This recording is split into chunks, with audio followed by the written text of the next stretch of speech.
Bismillahirrahmanirrahim. Bon, aujourd'hui nous sommes réunis pour faire une étude génétique dans un contexte historique. Nous avons choisi des textes comme nous l'avons expliqué la dernière fois, que l'étude génétique ne prend pas pour corpus le texte littéraire, mais le texte extra-littéraire. Nous avons pris dans ce contexte des préfaces. Vous savez ce que c'est qu'une préface? Le roman Nejma. Vous connaissez le roman Nejma? Le roman de Katib Yassine. C'est un roman très connu, un roman emblématique entre guillemets. Donc, nous avons choisi pour corpus les préfaces des années 1956, l'année de parution, de la première parution du roman, 1981 et de 2016. Trois époques différentes. Nous allons faire l'analyse du discours, du contexte génétique de production du texte de Nejma, c'est-à-dire dans quelles conditions historiques, comment le texte de Nejma a été vu à sa production en 1956, comment il l'a été en 1981 et comment il est devenu en 2016. Bien sûr, tout ça par le biais de l'analyse du discours des préfaces. Vous savez ce que c'est qu'une préface? C'est quoi une préface? Déjà pré, ça vient, cela veut dire que ça vient avant. D'accord? La préface, c'est-à-dire vous allez choisir soit la maison d'édition, soit un érudit, une éminence dans le contexte littéraire ou dans n'importe quel contexte, bien sûr, le contexte dans lequel vous écrivez, la discipline dans laquelle vous écrivez, et vous allez lui donner une partie de votre texte, une partie de votre ouvrage, afin qu'il présente votre ouvrage suite à sa lecture. Donc, premier document, préface originale de l'édition du Seuil 1956. C'est-à-dire c'est la préface de la maison d'édition. Seuil, c'est une maison d'édition très connue en Paris, France. Suivez. Je lis. Ce roman algérien nous arrive dans un moment où la question nord-africaine, au premier plan des préoccupations françaises, il ne s'agit pas ici d'un roman à thèse, mais d'une œuvre d'art qui dépasse les circonstances immédiates pour atteindre à l'universel. Katib Yassine, jeune écrivain algérien de langue française, nous offre une vision poétique, tragique de son pays. La complexité de sa construction narrative rappelle Joyce et Faulkner. Joyce et Faulkner, ce sont deux romanciers, deux écrivains. L'un d'eux, je crois qu'il était irlandais. Donc on va traiter par la suite ces deux écrivains, ces deux romanciers. Nejma n'est pas seulement une femme, elle est le symbole d'une Algérie à la fois désirée et insaisissable. Document 2, la préface de Jacqueline Arnaud, édition de 1981. C'est 24... 81, c'est combien d'années? 24 ans après. C'est pas 20 ans, 20 ans après 1962. 25. Après 1956, c'est combien d'années? 25. 1956. C'est 25 ans. 25 ans. C'est 25 ans. Relire Nejma. Je lis la préface de Jacqueline Arnaud.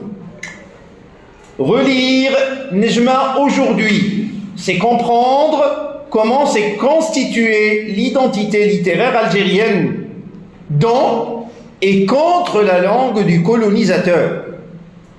Ce roman fondateur inaugure la littérature maghrébine moderne. La structure polyphonique et cyclique du roman reproduit la quête impossible d'une nation encore à naître. Nejma incarne l'Algérie précoloniale, colonisée et à venir. Il faut lire Nejma comme le premier grand roman de la décolonisation où la forme elle-même et politique. Troisième document de 2016, c'est le ou la. On peut dire le ou la. Quatrième de couverture. Le quatrième de couverture ou la quatrième de couverture. Vous avez le livre, il a 4 couvertures. La première couverture sur laquelle il y a le titre, le dessin, le nom de l'auteur, etc. C'est la première. La quatrième, c'est la dernière. C'est la dernière sur laquelle on va écrire une sorte de... non pas de résumé, mais de carte d'identité du roman. D'accord? Ou de l'écrivain. Publié en 1956 en pleine guerre d'Algérie, Nejma est le roman fondateur de la littérature algérienne moderne. Chef-d'œuvre de Kateb Yassine, il raconte l'histoire de 4 jeunes hommes épris de la même femme, Nejma, mystérieuse et insaisissable, allégorie d'une Algérie déchirée, à travers une construction narrative audacieuse qui mêle mythe et histoire, poésie et politique.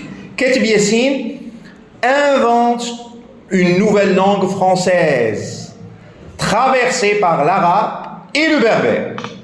Roman de l'identité de la mémoire, Nejma est devenu un classique de la littérature mondiale, étudié dans les universités du monde entier. Cette édition inclut une postface inédite sur la réception internationale de l'œuvre.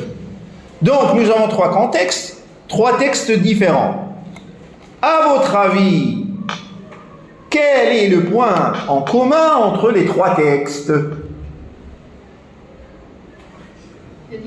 Quel est le point en commun entre les 3 textes? La guerre d'Algérie. L'Algérie? Nejma, vous avez lu Nejma? Nejma, vous avez lu? Vous avez lu Nejma? Vous n'avez pas lu Nejma. Nejma, c'est une fille algérienne, entre guillemets, parce que sa mère est algérienne, son père, on ne le connaît pas, on ne connaît pas son père. Mais il est français. Ah, c'est-à-dire elle est née d'une relation illégale, illicite. D'accord? Elle est adoptée par un vieil homme, courtisée par 4 jeunes hommes, elle finit par avoir le sort de sa mère. C'est-à-dire, ce n'est pas un roman linéaire, c'est un roman en labyrinthe. N'attendez pas que le roman, arrêtez de croire que le roman est une histoire qui a une situation initiale, intrigue, dénouement, situation finale. Non, ce n'est pas un conte, ce n'est pas une fable, ce n'est pas une nouvelle. Le roman, c'est une autre histoire. Le roman, c'est une thèse. Le roman est une thèse, c'est-à-dire une idée à défendre. Ah, Nejma, en quelque sorte, c'est une situation sociale, selon Kateb Yassine. Selon Kateb Yassine. Là, je ne suis pas en train de faire l'étude génétique, parce que je parle de quoi? De quel texte suis-je en train de parler? De Nejma, qui est quoi exactement? Qui est un texte littéraire. Donc je ne suis pas en train de faire l'étude génétique, je suis en train de faire l'étude, en quelque sorte, structurale. Donc, je suis dans la structure. C'est-à-dire, je suis en train de vous donner un aperçu afin que vous ayez une idée sur le roman Nejma. De quoi traite-t-il? Ah, maintenant revenons à la préface. Revenons à la préface. La première préface de l'édition Seuil 1956. Nous avons la question qui nous est posée. La question qui nous est posée est, dans l'exercice, est, pour chaque document, relever les indices temporels explicites, les références au contexte historique, les marques d'énonciation. Nous avons parlé la dernière fois d'énonciation, n'est-ce pas? Oui. Donc, normalement, vous devriez faire l'énonciation en linguistique. Vous faites l'énonciation en linguistique? Non. Vous n'avez pas fait d'énonciation en linguistique? Non. Vous êtes en 3e? Oui. C'est pas vrai. Si c'est vrai, c'est grave. Ah, معليش. Donc,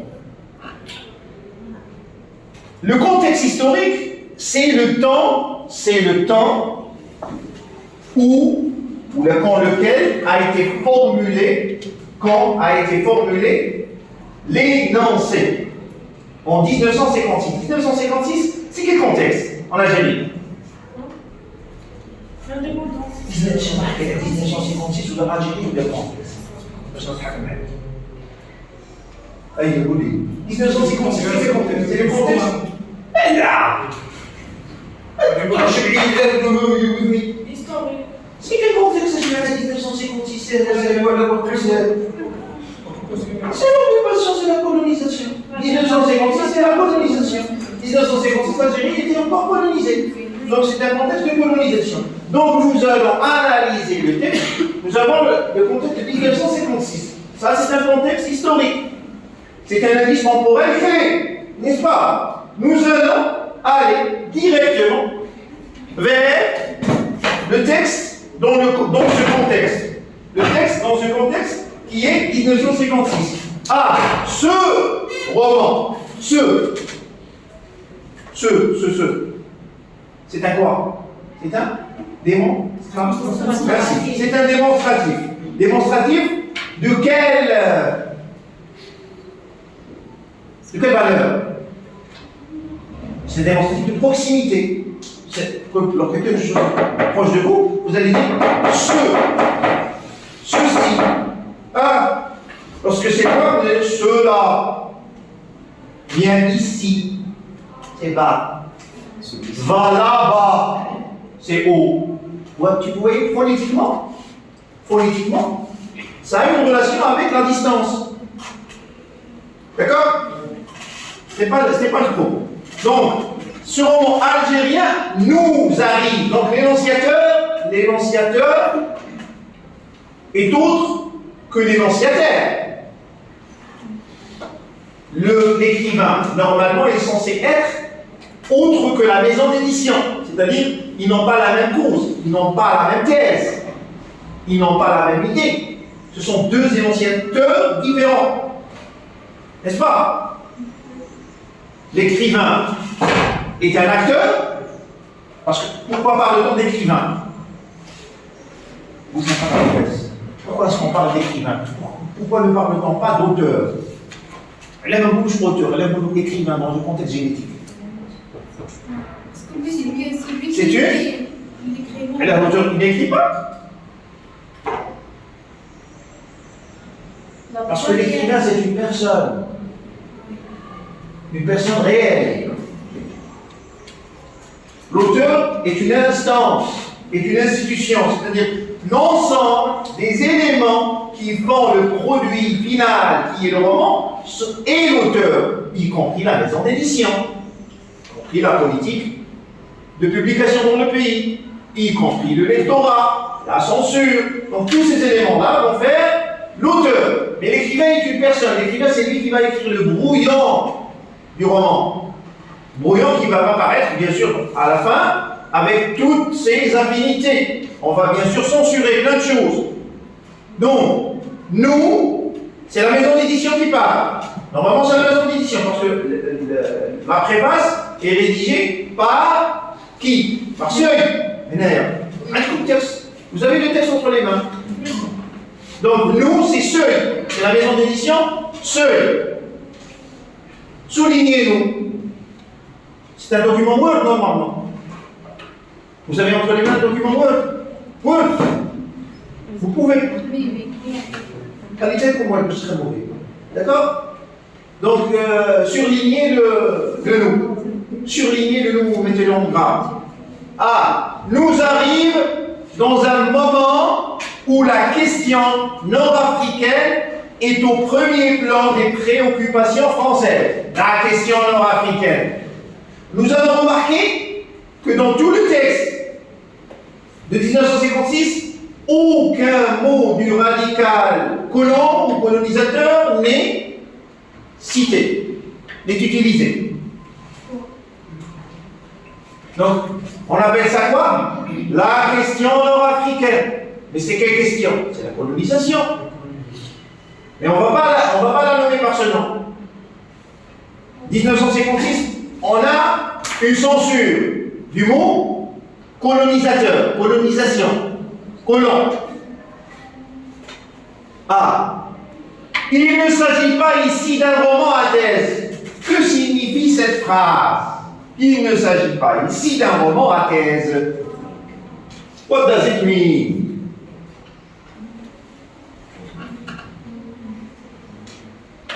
Il ne s'agit pas ici d'un roman à thèse, c'est-à-dire que c'est une pure fiction. L'écrivain est vraiment écrit un texte anodin, un texte qui ne défend rien. Il raconte une histoire pour la raconter.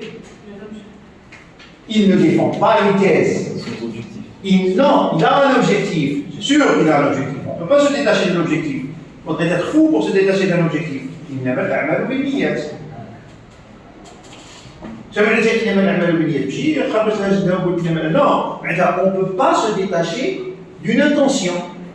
L'intention est une caractéristique indispensable, nécessaire du raisonnement. Si tu es quelqu'un de raisonnable, tu fais forcément un fait intentionné. Donc, il a forcément un objectif. Ah, mais il n'a pas une thèse, c'est-à-dire que ce n'est pas un roman à thèse. Il raconte une histoire pour raconter une scène d'affection. Il n'est pas en train de défendre une cause politique, ni philosophique, ni une cause religieuse, ni une cause communautaire. Il ne défend rien. Il raconte une histoire pour quoi? Pour divertir la galerie, pour amuser la galerie. Ça veut dire que ce n'est pas un message. Il n'y a aucun message. Il n'y a aucun message. كتجي الناس ملاح مسكين رقد مع الصباح قال لهم نكتب رومون على نجمه. النجمه هذه مسكينه لا باسي سا في في مش عارف وين دعوة الشر. Elle a fini par commencer par Daoud Shar, fini par Daoud Shar. Donc on est en train d'écrire un roman de Daoud Shar. Là, on ne défend pas la cause algérienne, il n'y a pas de politique, il n'y a pas de communautarisme, il n'y a rien. On n'écrit rien par rapport à la thèse. On est en train de raconter une histoire, parce que le contexte est un contexte de colonisation. Le colon ou le colonisateur celui qui est en train de t'éditer, en train de produire ton œuvre pour aller la vendre, parce que c'est un produit de marché, n'est-ce pas? Le roman. On dit, mais ce roman, tu écris un roman, tu te remues les méninges pour écrire un roman afin de pouvoir vendre, surtout à l'époque, afin de pouvoir avoir de l'argent. C'est un produit de marché. Si c'est un produit de marché, ça doit se vendre. Ça se vend chez qui? Seuil. Oui, Seuil. Seuil, oui, quelqu'un معسكر. Paris. وقولي لي يا لاله وين كانت Seuil؟ في معسكر؟ وين؟ قولي ما تخليهاش في قلبك. Paris, qui était à Paris? Qui habite à Paris? Les Parisiens. Ce sont les Parisiens qui habitent, ce sont des Français. Donc on va vendre le roman à des Français. Donc si on vend le roman à des Français, on ne va pas leur dire que nous sommes des méchants colonisateurs. C'est pas. سبحان الله عيب تحشموا جماعة أنا خوت. Donc il ne s'agit pas ici d'un roman à thèse, mais d'une œuvre une œuvre d'art. Qui شغل واحد رسم لوحة ولا il a fait une poterie ou là quelque chose dans ce genre. Anodin, obsolète, qui dépasse les circonstances immédiates pour atteindre l'universel. On cherche l'universel. L'universel, c'est quoi l'universel? Qu'est-ce que l'universel? Le mondial, c'est-à-dire là on touche à tout le monde. Tout le monde n'est. L'universel, l'humanisme. C'est l'humanité. L'humanisme. Pouvez-vous me dire quelle est la différence entre humanisme et humanité? Une valeur humaniste et une valeur humaine. J'ouvre une parenthèse. Rien que pour m'assurer que devant moi, j'ai des étudiants qui ne passent pas leur temps à voir des gens danser sur TikTok.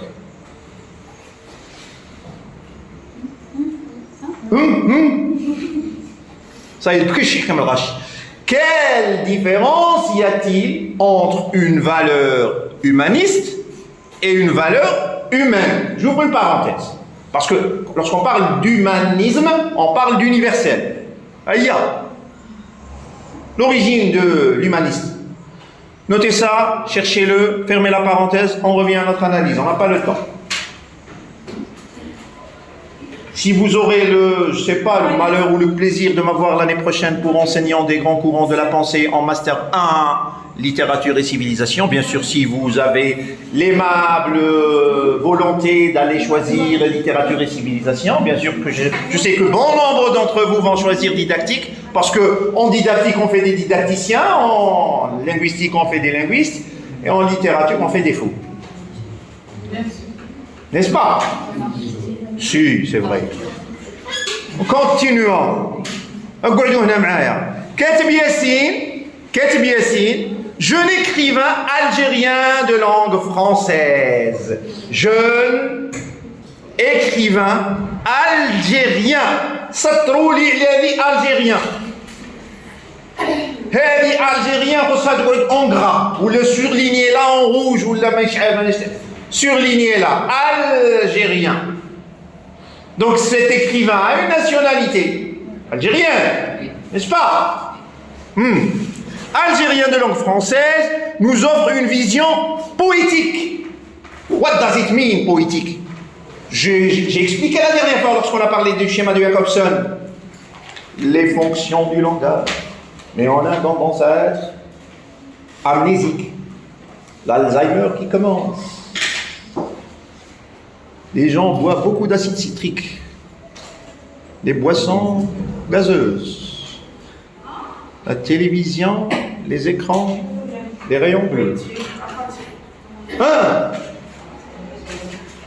ما تخافيش الا كنتي باغا تقولي حاجه ما تخليهاش في قلبك. قولي. C'est quoi la fonction? Ce que signifie, ce que c'est que poétique?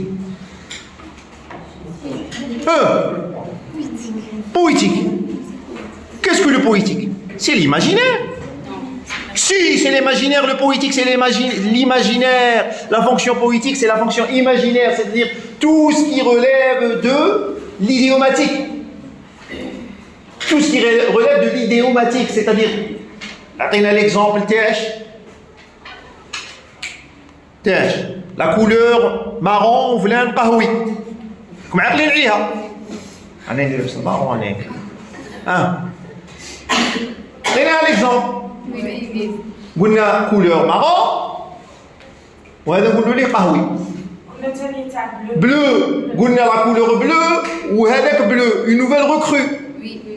Donc elle y a la fonction poétique, c'est-à-dire l'ensemble des sens que pourrait avoir un même signe dans un contexte idiomatique. C'est ça la politique. هذه هي la poétique, والله. Donc pour la maison d'édition Seuil en 1956, Kateb Yassine écrivait du poétique, c'est-à-dire de l'imaginaire, de la rhétorique. C'était de la métaphore. C'est de la métaphore, il n'y a pas de thèse. C'est pas un roman à thèse. Poétique et tragique de son pays. Son. C'est un? Non, 100. هذا 100. Possessif. Donc il a un pays, هذا كاتب ياسين. Vous n'êtes algérien, il a un pays. Vous allez découvrir la magie du verbe. La magie du verbe dans les documents suivants. Kateb Yassine, algérien de langue française. Attention, tout ça et tout ce qui vient a été écrit après l'approbation de Kateb Yassine. C'est-à-dire qu'il a donné les droits à ces maisons d'édition pour qu'ils parlent en son nom. Ce n'est pas quelqu'un qui va t'écrire sur ton propre roman, commercialisé avec ton approbation, quelque chose qui te contrarierait. Contrarierait, vous le contrarierait. C'est le verbe contrarier. Je mets ça contrarier, le verbe contrarier. Non, il contrarie, za'afni. Elle est contredire, être l'opposé. Quelque chose qui me contrarie, c'est-à-dire qui me met mal à l'aise, avec lequel je ne suis pas d'accord. Donc, Kateb Yassine, jeune écrivain algérien de langue française, offre une vision poétique tragique de son pays, complexité de sa construction narrative, rappelle Joyce et Faulkner. Nous avons dit que Joyce et Faulkner, ce sont des écrivains, je crois, irlandais. Nejma n'est pas seulement une femme. Elle est quoi? Elle est un symbole de l'Algérie, à la fois désirée. C'est une Algérie désirée. Qui t'a l'histoire de Nejma?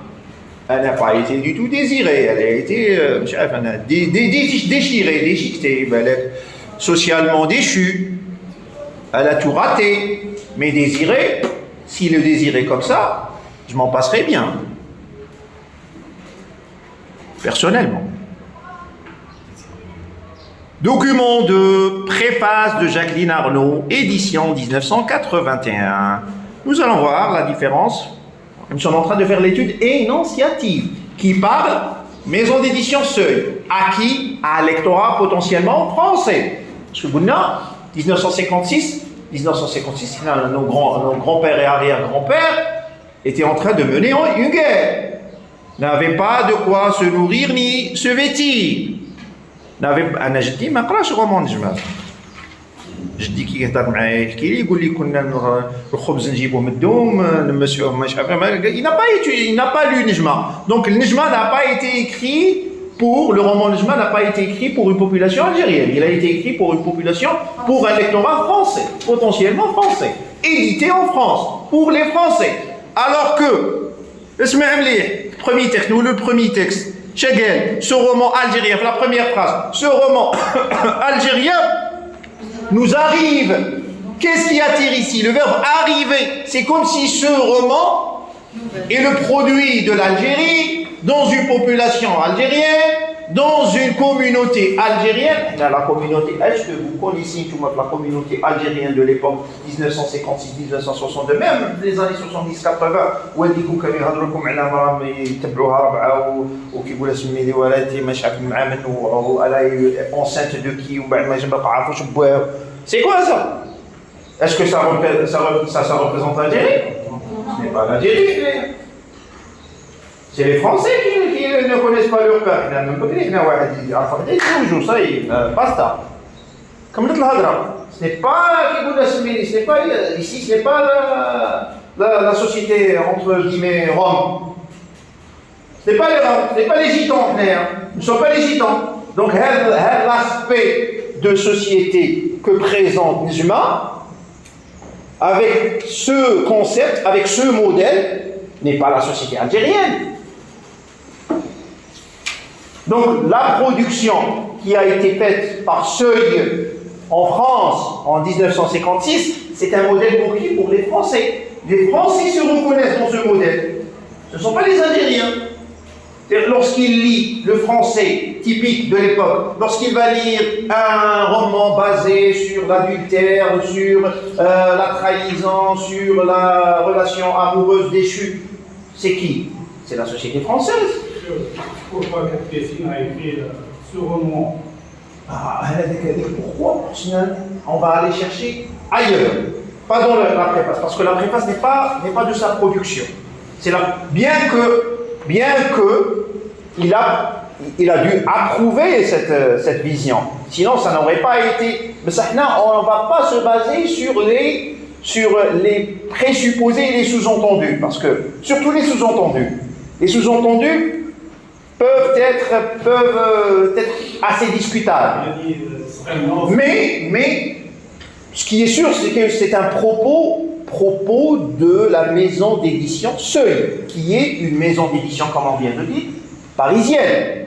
Donc, produisant pour les Parisiens, qui commercialise un modèle typiquement de la société française. Donc, parler de l'Algérie, donc, le verbe arrive, nous arrive. Donc, arriver présuppose quoi? Le verbe arriver.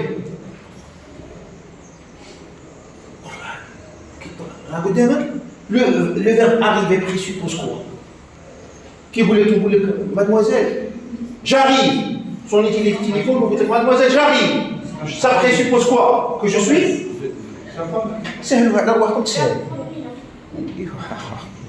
Et ça présuppose quoi? Je vais vous grammaticalement. Pronominal qui vous le laisse, mais arrive. Je vais vous dire pronominal. Province. شكون اللي قال برونومينال؟ سمعت برونومينال، انا برونومينال ماشي برونومينال، جماعه تقولوش كي يقول لك جاريف صافي سهليه سهليه. Et ça présuppose que je suis parti. Ça présuppose que je suis parti. Si je te dis que j'arrive, ça présuppose que je suis parti. Ça présuppose, présupposer, c'est-à-dire une situation initiale avant l'action qui ne se détache pas de l'action même, où l'enseignant n'est pas encore venu. Ça présuppose qu'il est censé venir, qu'il a un rendez-vous, qu'il est planifié, qu'il a une heure de programmé. Donc ça présuppose ça. Qui voulait que je suis pas, j'arrive. Ça présuppose que je suis parti de quelque part. Si j'arrive quelque part, c'est que je suis forcément parti de quelque part. C'est logique. C'est la logique. Donc, qui voulait se miner, la maison d'édition, Seuil, voulait que ce roman nous arrive. Ce roman nous arrive. C'est-à-dire, nous arrive de quelle région? D'où? Les romans des Français. Mais là, j'ai un de roman. Algérie. Il nous arrive d'Algérie, alors que ce n'est pas le cas. Ce roman a été produit, édité, commercialisé en France. Donc le contexte historique ne colle pas avec le propos, mais il faut. Mais chez Kif, tu es dans une société, tu parles d'une société en 1956 algérienne colonisée. Que tu approuves qu'il y a une société algérienne. Qu'est-ce que tu nous dis? Tu nous dis que cet écrivain est algérien. Il vient de son pays. Il parle de son pays. Donc il a un pays. Donc tu approuves la maison Seuil, la maison d'édition Seuil. Approuve.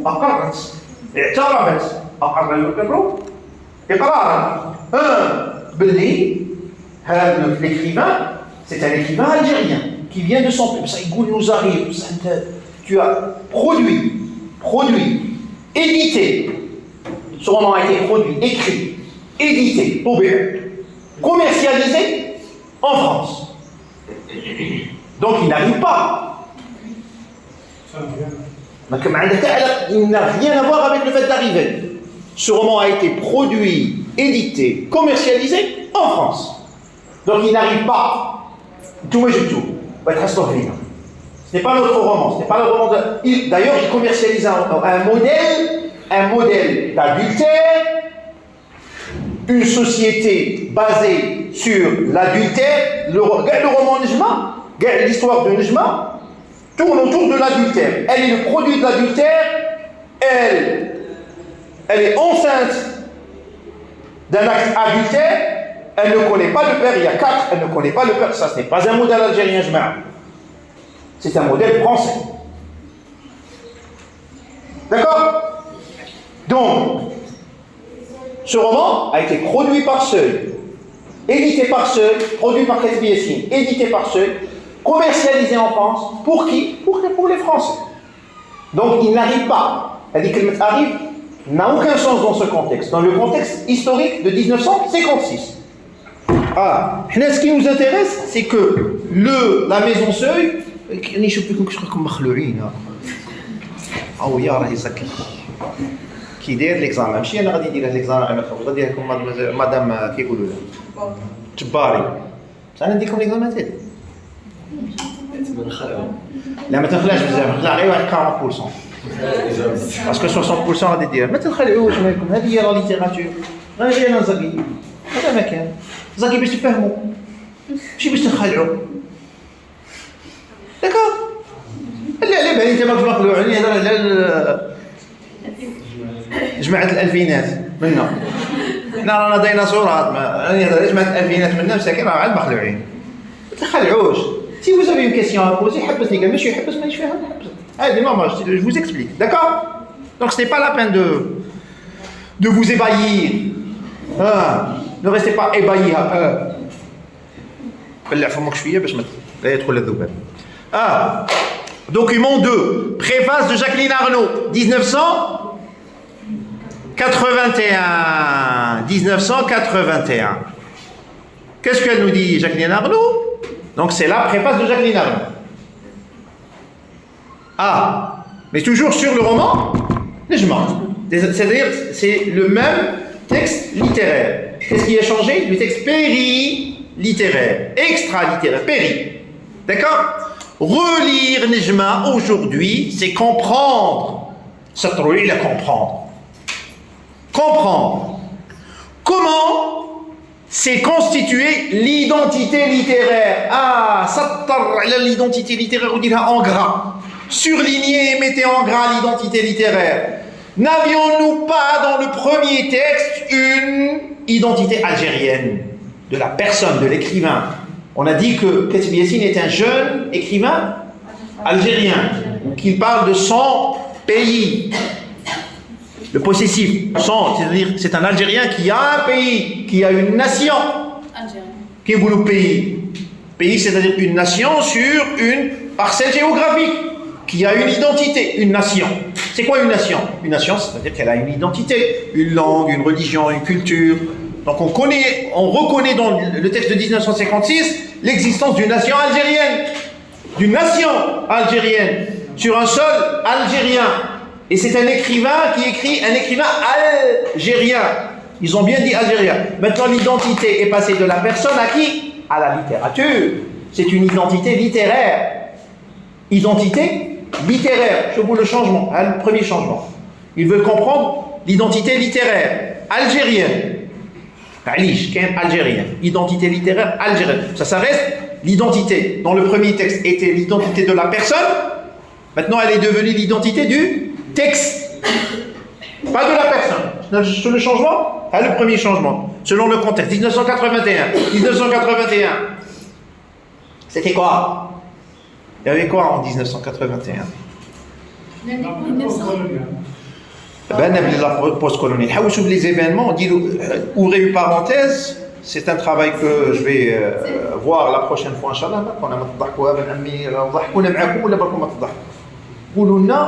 Une question, ça y est? Donc, 1980, cherchez ce qui s'est passé en Algérie en 1981. Contexte historique. Contexte historique de 1981 à Algérie. Qu'est-ce qui s'est passé en Algérie en 1981? Il y a la parenthèse, d'accord? Ah, 1981, 80, le contexte historique, c'est-à-dire une année avant, une année après. Ce qui s'est passé à la fin des années 70, début des années 80 en Algérie. ما نقول لكمش انا انتم حوسوا قولوا لي الخطره الجايه ما تقولوليش ربحنا الالمان جيبوا لي un événement en relation avec le texte, en relation avec la thèse. ماشي تجيني الخميس الجاي تقول لي en 1982 on a gagné l'Allemagne, on a battu l'Allemagne de 1. Hey, cherchez l'événement historique, politique. Hein? Des accords. Comment? Des accords. Des accords? Oui. Quel accord? Quel accord? أنا أقول لك شو 1981. Cherchez l'événement politique, ما تقوليش la mort, ما تقوليش la naissance. Cherchez l'événement politique. Mais la mort de Mahmoud Khedr n'est pas un événement politique. أنا أقول لك أنا 1981 زدت أنا زدت en 1981 événement. ما تقوليش la mort ou la naissance. L'événement politique. Événement politique. Les accords du janvier. Quel accord? Accord à propos de quoi? Le FLN. Qu'est-ce qui s'est passé par rapport au FLN? Sûr. خلاص قاعد تغيروا خلوها الفتره الجايه في خاطركم قولوا تاع جي يحوسكم. D'accord, oui. L'Algérie était sous la présidence de Chedli Benjdid 79, Mchiri 81, a été élu en 1980. Non. Non, cherchez l'événement politique par rapport à Katib Yassine, qui soit en relation avec Katib Yassine, avec l'identité du Katib Yassine, avec les revendications de Katib Yassine. D'accord? 1981. Ce qui s'est passé à la fin des années 1960, début des années 1980. D'accord? Ah, il faut lire Nejma comme... document 2, oui. Relire Nejma aujourd'hui, c'est comprendre l'identité algérienne dans et contre la langue du colonisateur. Ah, Habbas. Tu te dis en 1956 que c'était pas un roman à thèse? Khabartou, en 1956 que ce n'est pas un roman à thèse, c'est-à-dire il ne défend aucune idée, aucune politique. Ah, dans le coup, le dans et contre. Dans et contre. Où elle dit dans et contre. C'est quelle thèse? C'est la thèse de Kateb Yassine lui-même, n'est-ce pas? Kateb Yassine qui disait que la langue française est un tribut de guerre. Que pour la langue française, entre guillemets, la langue française est un tribut de guerre. On va aller chercher la définition de ceci chez Kateb Yassine. D'accord? Ah, donc c'est la thèse de Kateb Yassine lui-même. La langue du colonisateur. Ce roman fondateur inaugure la littérature maghrébine moderne. C'est pas vrai. La littérature maghrébine moderne a commencé bien avant.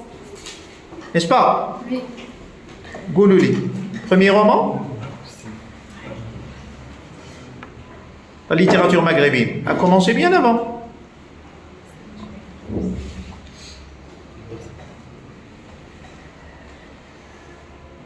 En 1891. La littérature maghrébine a commencé en 1891. Bien avant le roman de Kateb Yassine, le roman de Nejma. Je parle bien de la littérature algérienne d'expression francophone. C'était le roman de la résistance du Cheikh ou quelque chose comme ça. Je vais vous dire le roman. Je vais vous le dire par la suite, je ne m'en souviens pas. Mais il y avait un roman, le premier roman algérien d'expression française a été écrit en 1891. 1800, pas 1900, 1800. 1891, donc bien avant la naissance de Kateb Yassine. Un siècle, pardon. Et l'existence algérienne. Peut-être moins d'un siècle. Alors, sa naissance, moins. Moins d'un siècle avant l'apparition de Kégout, avant l'apparition de Nejma. Donc on veut attribuer à ce roman un statut qui ne l'a pas, d'emblée qui ne l'a pas. Donc ce roman fondateur, il fait les fondations de la littérature. Selon Jacqueline Arnaud, ce roman fait les fondations du texte littéraire francophone algérien. Alors c'est pas le cas. Donc on veut lui donner un statut qui ne l'a pas déjà.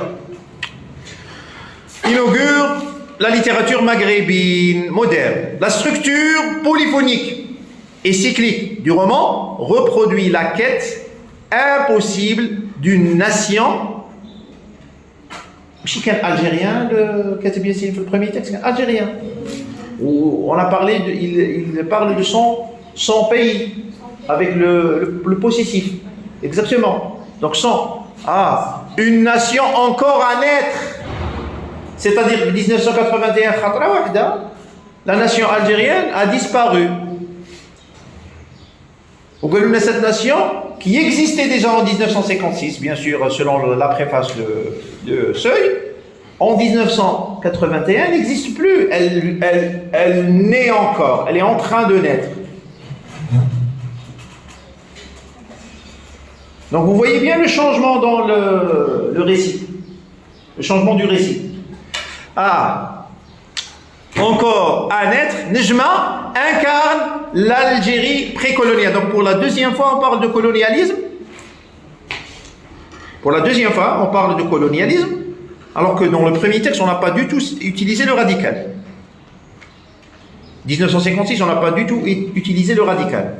Maintenant, pourquoi, selon vous, pourquoi on utilise le radical, maintenant colonialisme?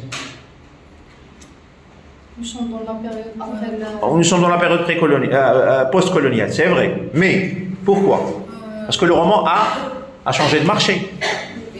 Kounangoulou, 1956, c'était vendu pour les Français. 1981, maintenant ça se vend en Algérie. 1981, ça y est, c'est l'Algérie indépendante. Donc le roman se vend en Algérie. Donc on a besoin de dire que colonialisme, post-colonial, précolonial. Donc utilisez ce mot pour répondre quoi? ما يطلبه المشاهدون. Donc, le lectorat veut qu'un éditeur français reconnaisse le fait que l'Algérie était colonisée. Donc, on va lui dire que l'Algérie était colonisée. On plaide à cause du lecteur, parce que le client est roi. On veut lui vendre, donc on lui donne ce qu'il veut entendre. N'est-ce pas? Donc, le marché a changé. Si le marché a changé, le marché a changé. Quelle théorie? On ne fait pas le contexte historique, on parle du contexte historique. On a besoin de quoi? D'une enquête? Oui. Wesh, oui, oui, l'Algérie. Auprès de qui? Auprès du lectorat algérien. Donc c'est une enquête qui relève de quelle approche? De quelle théorie? Eh bien, je dis, on ouvre une parenthèse parce que nous تفكروا باللي ما نسيناش الشيء اللي قلنا الفترة اللي فاتت. C'est par rapport à quelle approche? Quelle théorie? Par rapport à la théorie de la réception. Voilà sur la génétique, de la réception. Donc, on fait le contexte historique. Le contexte historique 1981. 1981, elle a bien les Algériens indépendants. L'Algérie indépendante, le roman se vend où? En Algérie. Si le roman se vend en Algérie, on vend aux Algériens ce que veulent. À Rome, on fait comme les Romains du Mégoulou, n'est-ce pas? Ah, on continue. Structure polyphonique et cyclique du roman reproduit la quête impossible d'une nation encore à naître. Donc, nation encore à naître. La nation de 1956, 1981, elle est encore à naître. Nejma incarne l'Algérie précoloniale, colonisée et à venir. Précoloniale, colonisée et à venir. C'est-à-dire, l'Algérie, elle vient encore. Elle n'est pas encore venue. C'est une nation à venir. C'est une nouvelle nation. Ce n'est pas l'Algérie va se faire une nouvelle identité selon cette préface, cette nouvelle préface. Il faut lire Nejma comme le premier grand roman de la décolonisation où la forme elle-même est politique. Je peux te dire que ce n'est pas un roman à thèse. C'est un roman politique. Où la forme elle-même est politique. Où est la politique ici? Je peux te dire que 1956 n'est pas un roman à thèse. La même édition, c'est la même édition. C'est la même édition. Seuil. 1956, on nous disait que ce n'était pas un roman à thèse. 1981, c'est devenu un roman politique. 1956, parce que le roman est écrit pour les Français, c'est un roman pour divertissement, ce sont des pages jaunes. On veut amuser la galerie. 1981, ça y est, le lectorat a changé. La peur a changé de camp, entre guillemets. Chez qui? Chez les Algériens, on veut présenter Keteb Yassine comme un thésard. Thésard, pas dans le sens où il va soutenir une thèse, mais un roman qui défend une thèse. D'accord? Un roman qui défend une thèse. Politique en plus. حوشوا مليح ل 1981 1980 chassant. باش تفهموا le contexte historique parce que la fiche TDR on حطها في une semaine ou le plus.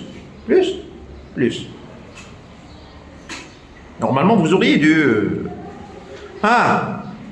liche. On fait avec. Le TikTok ne nous laisse pas de temps. Passez trop de temps à scroller. 2016. Publié en 1956, en pleine guerre d'Algérie. Maintenant, on parle de guerre d'Algérie. En 1956, c'était quoi? C'était la question nord-africaine. C'était la question. Parfois, on les appelait les événements. En 1956, le texte, c'est Kanigoul. La question nord-africaine. Donc, au lieu de guerre, 2016. Donc, vous voyez bien comment le récit a changé, selon le contexte historique.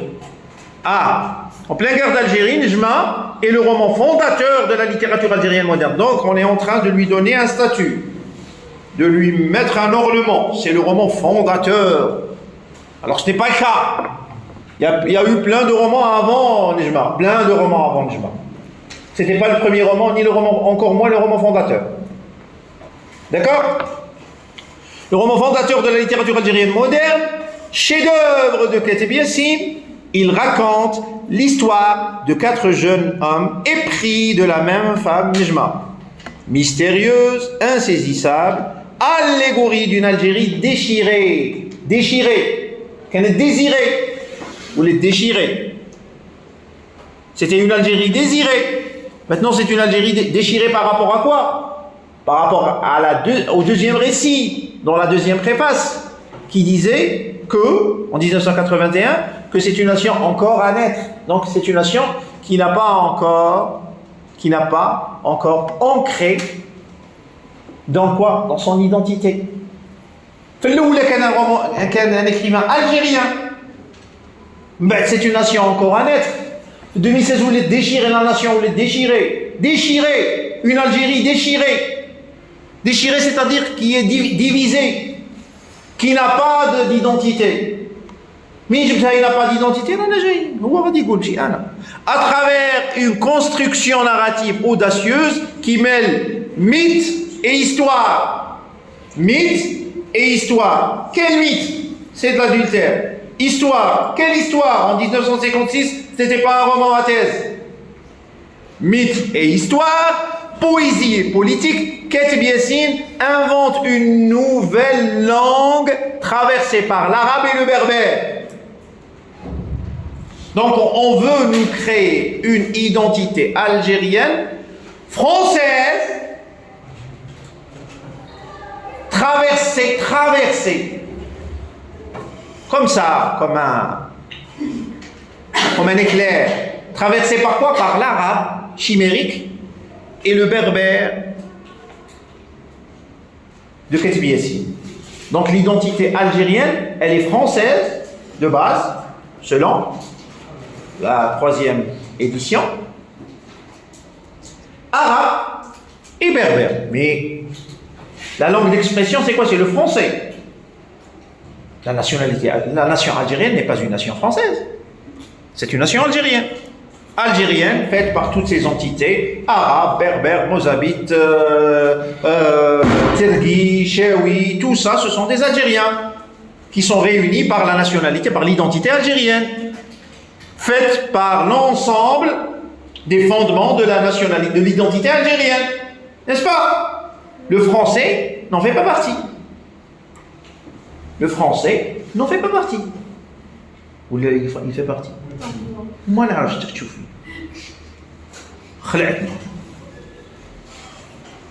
Je mets comme sûr que le français ne fait pas partie des constituantes de l'identité algérienne. Le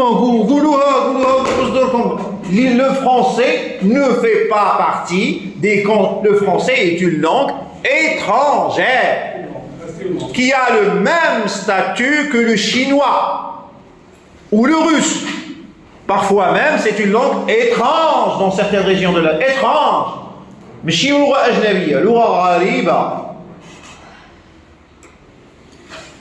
donc, ce qu'essaye de nous commercialiser la maison d'édition Seuil, que le français soit une constituante de l'identité, de la littérature fondatrice de l'Algérie, traversée, c'est pas vrai. S'il existe une littérature, s'il existe une langue que les Algériens comprennent bien, c'est bien l'arabe par excellence en premier, puis les autres langues. Tamazirt, Shlouh, Chaoui, Mozabit, Telgui. Mais la première constituante, la constitution, c'est l'arabe. N'est-ce pas? Ou la mouchakin. Moi, فرنسي نهضروا بها هكا كي نبغوا نتقلشوا كي نبغوا نفريموا كي نبغوا نبينوا روحنا بلي قاريين bien que il faut pas on parle en arabe on parle l'arabe français ici dans l'enceinte universitaire institutionnelle بيناتنا حنايا هكا نلعبوا على بعضنا معليش ce n'est pas une constituante de l'identité. Nouvelle langue française traversée par l'arabe et le berbère, roman de l'identité. Chouveau. L'identité. et de la mémoire, Nejma est devenu un classique de la littérature mondiale. Classique de la littérature mondiale, peut-être. Et algérienne, je vous garantis que les 3/4, voire même plus, des étudiants de langue française n'ont pas du tout lu le roman Nejma. Je prétendrais même qu'un bon nombre, une bonne portion d'entre eux, qui dépasserait peut-être les 50%, n'ont jamais entendu parler du roman Nejma. Donc 50% ou plus, je prétends. Ça reste à vérifier, peut-être. Mais d'après ce que j'ai entendu, vu et éprouvé dans l'enseignement, au cours de mes enseignements, c'est que les étudiants disent Nejma, ils disent non, mais ils disent la Ourido Barouk. Nejma raison. Machi roman. D'accord? Ah, donc prétendre que c'est un classique de la littérature algérienne, ça je ne l'accorde pas. Ah, étudier dans les universités du monde entier, peut-être, cette édition inclut une postface inédite sur la rédaction internationale de l'œuvre. Ah, donc, ce que nous venons de faire, c'est une étude énonciative, c'est-à-dire nous avons détecté les éléments de l'énonciation, c'est-à-dire qui parle à qui, dans quel contexte, comment. On a fait, même si ce n'est pas le propos ici, c'est-à-dire en cours de littérature d'analyse théorie et pratique, je ne vais pas vous réapprendre la théorie de l'énonciation, ce n'est pas mon job, d'accord? Mais on a fait en pratique une étude énonciative à travers le contexte historique, c'est-à-dire comment le récit a changé de 1956 à 1981 à 2016, comment l'identité algérienne existait en 1956, que c'était un écrivain algérien, jeune écrivain algérien qui parlait de son pays, que c'était un roman qui n'était pas un roman à thèse, que c'était un roman poétique, tragique. Ah, comment c'est devenu en 1981 une nation, l'Algérie est devenue une nation encore à venir. l'Algérie, où l'Algérie aussi est déchirée selon le contexte, selon le récit de la deuxième préface, où l'écrivain ou le roman, pardon, le texte est un roman politique, alors que c'était pas en 1956, c'était un roman poétique et non pas politique.